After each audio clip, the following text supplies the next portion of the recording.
Hello everybody, welcome back to your new semester here at La Trobe University. Today I'm going to talk to you about the 3 steps to academic integrity. Academic integrity is very important in universities in Australia, and not practicing correct academic integrity can result in a fail in your essays.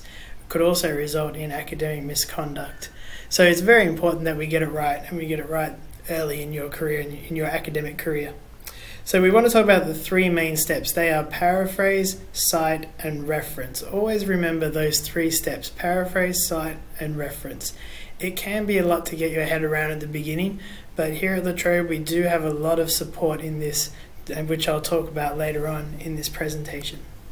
First one is paraphrase. Okay, now paraphrase is not simply changing some of the words into synonyms. This is a very common method that students, especially when they're starting out, will use.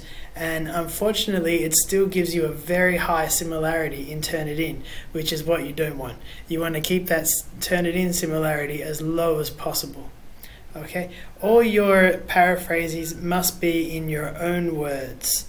Okay, therefore it's important that you understand what you're reading fully. I suggest that you read it over and over again, reread it, read it again, use dictionaries to help you understand the words, and you can also infer a lot of those words too. So it's very important that you understand what you're reading so you're able to paraphrase it correctly, because you need to change the words, you need to change what's being said, but you can't change the meaning at all. It's very, very important. One way is to summarize, and that's simply taking larger text and reducing it into 1 or 2 sentences. Okay, it's more effective to summarize a large text into 1 or 2 sentences. It gives you a very low similarity, which is usually 0, but it's still a credible source and it justifies your argument. Remember that a journal article is made up of 4 parts. Every journal article has 4 parts.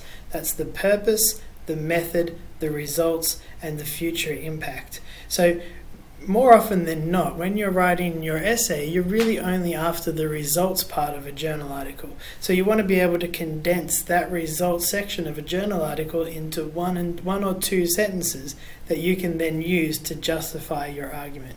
It's a very effective way to do it. Next is citations. Now, citations must follow the correct form. Generally, at La Trobe we use Harvard-style referencing and citing, and that means that you're going to need the author or authors' family names and the year that the source was published. If it's a direct quote, you also need the page numbers or number if it's only 1. Your citations can also be either direct, indirect, or external. Now, indirect citations are always author prominent. They're the ones where the author makes the subject of the sentence, and they're followed by a reporting verb. Okay, external citations are always information prominent. They're the ones where the citation goes at the end of the sentence, and in these cases, both the surname of the author and the year of the publication goes inside the brackets at the end. There's a few reasons why you would want to use an indirect voice and a few reasons why you'd want to use an external voice. Namely, it generally means that in an external voice citation, the information is more important than who said it. Whereas in an indirect citation, you get to use what's called a reporting verb. In this case, on your screen, the reporting verb is defines. So that's telling the reader that this person is giving a definition on a concept or a topic, and say therefore and therefore. Another great way you can use reporting verbs is when you believe the author or the research that you're talking about is very credible or not very credible. You'd use not very credible sources when you're arguing against a point, something like that. Okay, and finally with citations, they must have a corresponding source in your reference list. So every citation must point to a reference in your reference list. You can't have any citations without a reference in your reference list. Okay, the reference list itself must also copy the correct format. Again, at La Trobe, we generally use Harvard-style referencing. So we want to use things like the name, the author. We don't like brackets around the years in our references. That's more of an APA style referencing. Okay. You want to, reference lists must be in an alphabetical order and must have what's called a hanging indent. Okay, and as you can see in this example, the hanging indent means that everything, all the surnames, the family names rather, start on the left margin and everything else starts more to the right. That's called a hanging indent. You want all your reference lists to be with a hanging indent margin, and you want them to be in alphabetical order. Please never use dot points and never use numbers. These are just wrong, but a lot of students are tempted to use them. The way you can get a hanging indent through Microsoft Word is by using the ruler function at the top.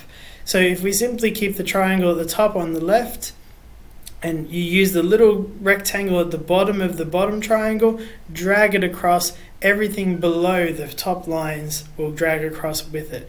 Always remember to select all your references by highlighting the whole page before you adjust the ruler. That way you won't have to do it multiple times and everything will be lined up in the same place. Okay, good. As I said before, there is lots of support here at La Trobe in academic integrity. There really isn't any need to do this incorrectly. It is difficult at the beginning. It becomes like a second language eventually if you continue to practice it. But we do have lots of support. We have a La Trobe referencing tool. As you can see there, you can click on this link for a La Trobe referencing tool, or you can simply search it through Google by just typing in La Trobe referencing tool. It's always the first hit in the list. And of course, come and see me if you have any other questions at all.